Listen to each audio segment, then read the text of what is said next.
ഞങ്ങളുടെ ഈവനിങ് ഇങ്ങനെയൊക്കെയാണ് ട്ടതേ. ഞാൻ ദേ ചായ ഉണ്ടാക്കാൻ ഇറങ്ങിയിട്ടുണ്ട്. കല്ലൂസ് നല്ല ഉറക്കം. അപ്പോൾ അവൻ എഴുന്നേൽക്കണേക്ക് മുമ്പ് ഉണ്ടാക്കി വെച്ച് എഴുന്നേൽക്കുമ്പോഴേക്ക് ചൂടാറി അവനും കുടിക്കാമല്ലോ. പിന്നെ അച്ഛൻ ദേ മീൻ കൊണ്ടുവന്നിട്ടുണ്ടായിരുന്നു. നമ്മൾ കുടുതാന്നൊക്കെയാണ് ഇവിടെ പറയുക. ഞങ്ങൾ തൃശ്ശൂരാണ്. പിന്നെ നല്ല ചക്ക നന്നാക്കി വെച്ചിട്ടുണ്ടായിരുന്നു. അപ്പോൾ കല്ലൂസിന് ഞാൻ ചായയുടെ കൂടെ നല്ല ക്രീം ബണ്ണ് ഉണ്ടായിരുന്നു കേട്ടോ. അപ്പോൾ അത് കൊടുത്ത് അവനത് ഇഷ്ടമാണ്.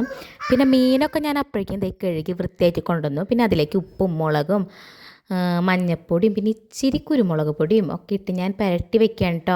വൈകുന്നേരം വറക്കാനായിട്ട് ഫ്രിഡ്ജിൽ വെച്ച് കഴിഞ്ഞാൽ വൈകുന്നേരം നമുക്ക് നന്നായിട്ട് മസാലയൊക്കെ പിടിച്ചിരിക്കും. എനിക്ക് ഭയങ്കര ഇഷ്ടമാണ് ഇങ്ങനെ വറക്കണത്. ചാളയൊക്കെ ആണെങ്കിൽ നല്ല കുരുമുളകും വെളുത്തുള്ളിയൊക്കെ ഇട്ട് വറക്കാൻ ഭയങ്കര ഇഷ്ടമാണ് കേട്ടോ. അങ്ങനെ അതൊക്കെ വെച്ചപ്പോഴേക്കും നമ്മുടെ കല്ലൂസ് അവിടെ കിടന്ന് വികൃതി ഉണ്ടാക്കണമെന്നുണ്ടായിരുന്നു. പിന്നെയുള്ള വീഡിയോ ഒന്നും എനിക്ക് എടുക്കാൻ പറ്റില്ല കേട്ടോ. പിന്നെ നേരെ ചോറ് ഊറ്റാനായിട്ട് പോയിട്ടോ. അതാണ് എൻ്റെ പണി. ചോറ് ഊറ്റി കല്ലൂസ് ഇടയ്ക്കിടയ്ക്ക് അടുപ്പിൻ്റെ ഇടയ്ക്ക് വരും. പിന്നെ കല്ലൂസ് നേരെ മുറ്റത്തേക്ക്. ഇതെന്നുള്ള ശീലം കേട്ടോ മുറ്റത്തിരുന്ന് കളിക്കൽ.